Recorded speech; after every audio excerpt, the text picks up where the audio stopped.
भारत का पड़ोसी देश नेपाल, जो भारत से जनसंख्या में भी कम है और क्षेत्रफल दृष्टि में भी छोटा है। एंड 2008 से पहले नेपाल एकमात्र ऐसा देश था पूरी दुनिया में जहां पर राजशाही शासन राज करता था। एंड 2001 में इस देश पर जो राजशाही शासन राज कर रहा था, उसके जो राजा थे उनका नाम था वीरेंद्र वीर विक्रम शाहदेव।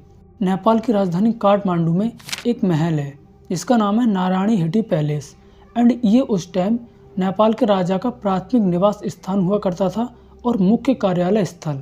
1 जून 2001 को नेपाल के राजा वीरेंद्र वीर विक्रम शाहदेव हर महीने की तरह इस बार भी इस महल में एक डिनर पार्टी रखते हैं। 1 जून 2001 को होने वाली ये एक नॉर्मल डिनर पार्टी थी जो हर महीने के शुक्रवार वाले दिन को होती थी। एंड इस पार्टी में रॉयल फैमिली के मेंबर मौजूद रहते थे। एंड इस बार इस पार्टी में नेपाल के राजा वीरेंद्र वीर विक्रम शाहदेव एंड उनकी पत्नी रानी ऐश्वर्या और उनके बच्चे और परिवार के अन्य सदस्य मौजूद थे। हमेशा की तरह ये पार्टी बिल्कुल ठीक ठाक चल रही थी, लेकिन तभी रात के 9 बजे इस नारायणी हिटी पैलेस में से अंधाधुंध गोलियां चलने की आवाज़ आती है और लगभग 2-3 मिनट तक ये गोलियां चलने की आवाज़ आती है। एंड इसके बाद ये गोलियां चलने की आवाज़ थम जाती है।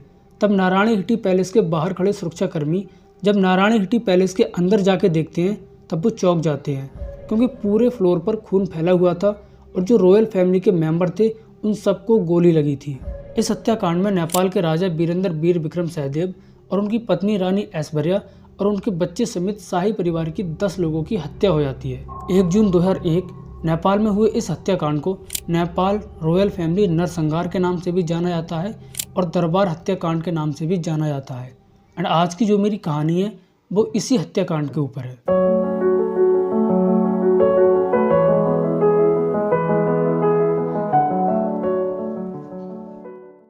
साल 1768 में नेपाल पर एक राजा राज करते थे जिनका नाम था पृथ्वी नारायण शाह। एंड ये वो राजा थे उस टाइम नेपाल के जिन्होंने छोटे छोटे गणों को जीतकर नेपाल देश की स्थापना की थी। और इसी शाह वंश के जो 10वें राजा थे उनका नाम था वीरेंद्र वीर विक्रम शाहदेव, जो साल 1972 में नेपाल देश के राजा बनते हैं। राजा वीरेंद्र के जो पिता थे उनका नाम था महेंद्र वीर विक्रम शाहदेव। महेंद्र वीर विक्रम शाहदेव ने अपने जीवन में 2 शादियाँ की थी। पहली पत्नी का नाम था क्वीन इंदिरा, जिनसे उनको 6 बच्चे पैदा हुए थे। लेकिन साल 1950 में रानी इंदिरा की मृत्यु हो जाती है और राजा महेंद्र रानी इंदिरा की बहन रत्ना से शादी कर लेते हैं। लेकिन रानी रत्ना से राजा महेंद्र को कोई संतान नहीं थी। राजा महेंद्र को उनकी पहली पत्नी रानी इंदिरा से 6 संतान पैदा थी, जिनके नाम थे राजकुमारी शांति राजलक्ष्मी, राजकुमारी शारदा राजलक्ष्मी, राजकुमार वीरेंद्र वीर विक्रम, राजकुमार ज्ञानेंद्र वीर विक्रम, राजकुमारी शोभा राजलक्ष्मी, राजकुमार धीरेंद्र वीर विक्रम। राजा महेंद्र की जो सबसे बड़ी संतान थी इसका नाम था शांति राजलक्ष्मी। एंड इनका जन्म 20 नवंबर साल 1940 में हुआ था। और राजा महेंद्र की जो सबसे छोटी संतान थी इनका नाम था धीरेंद्र वीर विक्रम। एंड इनका जन्म 14 जनवरी साल 1950 में हुआ था। राजा महेंद्र पर 3 लड़कियां थी और 3 ही लड़के थे।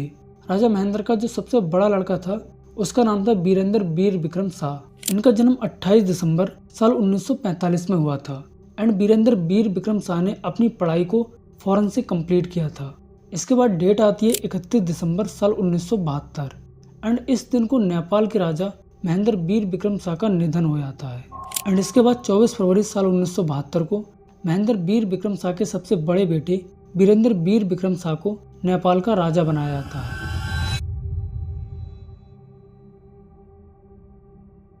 राजा वीरेंद्र पहले ऐसे राजा थे नेपाल के जिन्होंने अपनी पढ़ाई फौरन से कंप्लीट की थी और नेपाल की प्रजा अपने राजा का उतना ही सम्मान करती थी जितना कि वो भगवान का करती है। साल 1972 में वीरेंद्र वीर विक्रम को नेपाल का राजा तो बना दिया था, लेकिन इनका राज अभिषेक इसके 3 साल बाद होता है। 24 फरवरी साल 1975 को नेपाल के राजा वीरेंद्र वीर विक्रम का राज अभिषेक होता है।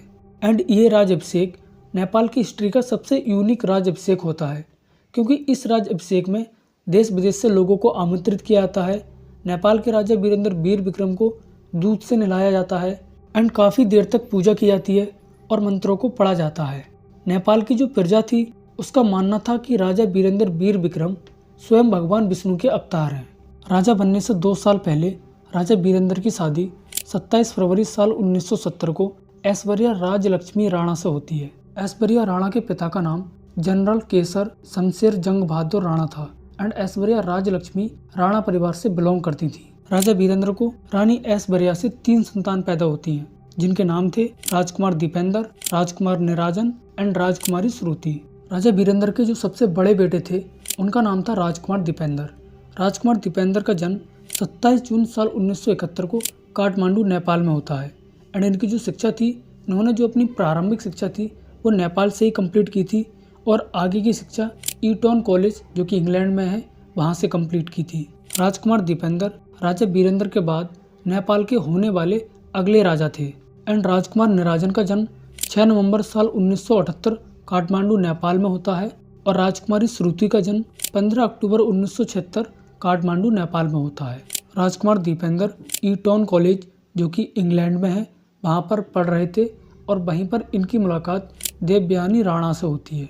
इसके बाद इन दोनों में बातचीत होने लगती है एंड ये बातचीत शादी तक पहुँच जाती है। राजकुमार दीपेंद्र जब अपने घर देवयानी राणा से शादी करने की बोलते हैं तब राजकुमार दीपेंद्र के परिवार वाले इस शादी का विरोध करते हैं, खासकर दीपेंद्र की माँ रानी ऐश्वर्या, क्योंकि जो रानी ऐश्वर्या राणा और देवयानी राणा दोनों एक ही जाति से बिलोंग करते थे। लेकिन ऐसा कहा जाता है कि रानी ऐश्वर्या राणा और देवयानी राणा इन दोनों के परिवारों के बीच खानदानी दुश्मनी थी। एक और कारण ये भी है, देवयानी राणा की जो माँ थी वो भारत के ग्वालियर के सिंधिया राज परिवार से बिलोंग करती थी। एंड नेपाल के राजघराने को ये डर था कि इस शादी से कहीं नेपाल की राजनीति में भारत का प्रभाव न बढ़ जाए। एंड राजा वीरेंद्र ने अपने बेटे दीपेंद्र को ये चेतावनी दी थी कि अगर उन्होंने हमारी बिना मर्जी के देवयानी राणा से शादी की तो उनको क्राउन प्रिंस के पद से हटा दिया जाएगा। इसके बाद डेट आती है 1 जून 2001। इस दिन को नेपाल की राजधानी काठमांडू में स्थित एक महल है, इसका नाम है नारायणी हिटी पैलेस।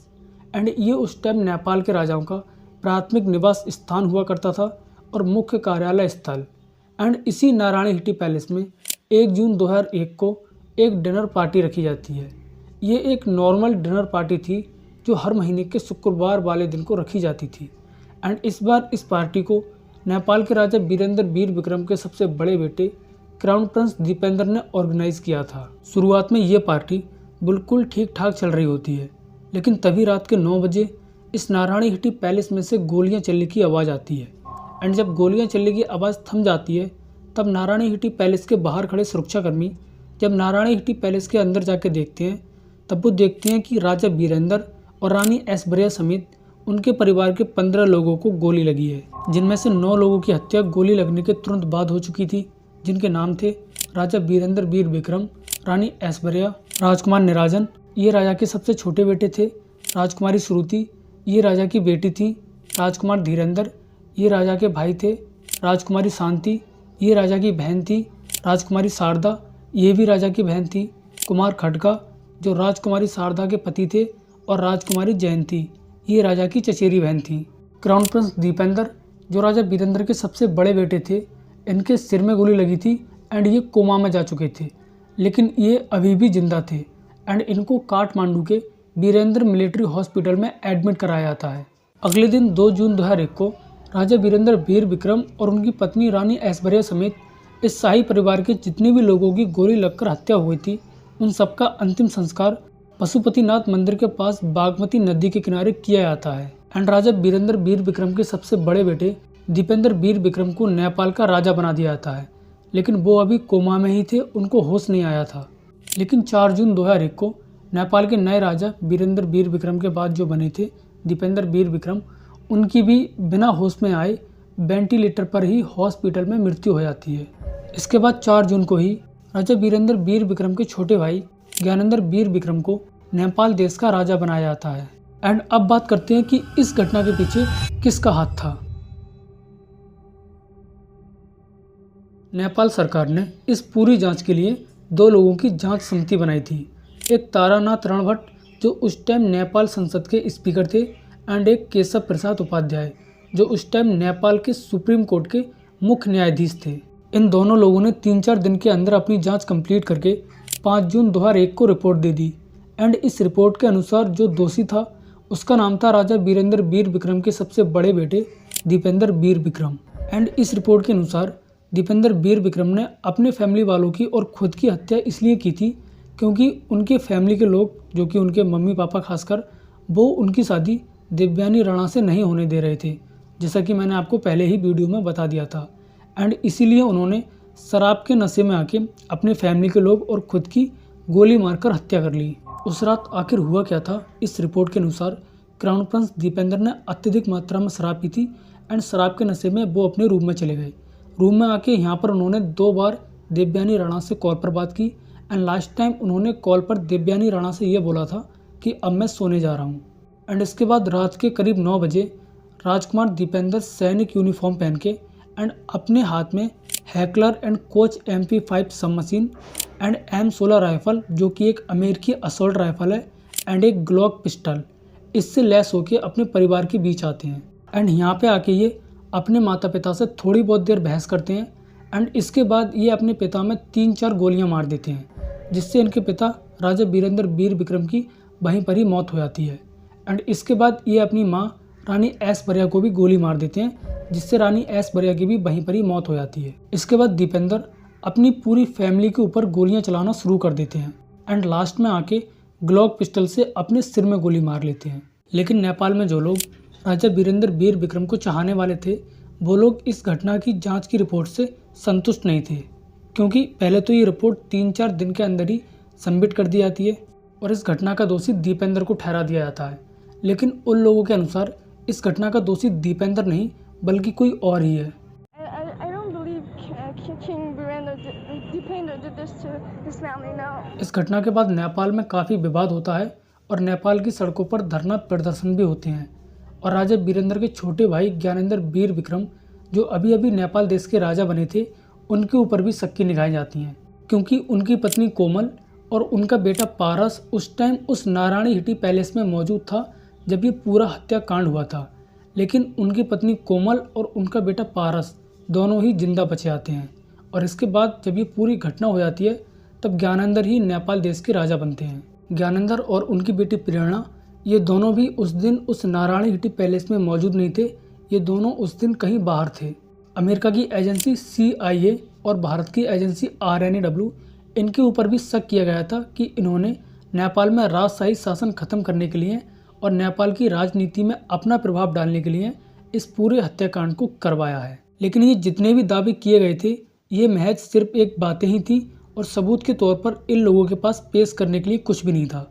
आधिकारिक रूप से नेपाल सरकार ने इस घटना की जांच करने के बाद जो रिपोर्ट प्रस्तुत की थी, उसके अनुसार इस घटना का दोषी कोई और नहीं बल्कि राजा वीरेंद्र वीर विक्रम के सबसे बड़े बेटे दीपेंद्र वीर विक्रम थे और इस पूरी घटना को करने का कारण था उनकी शादी देवयानी राणा से नहीं करवाना।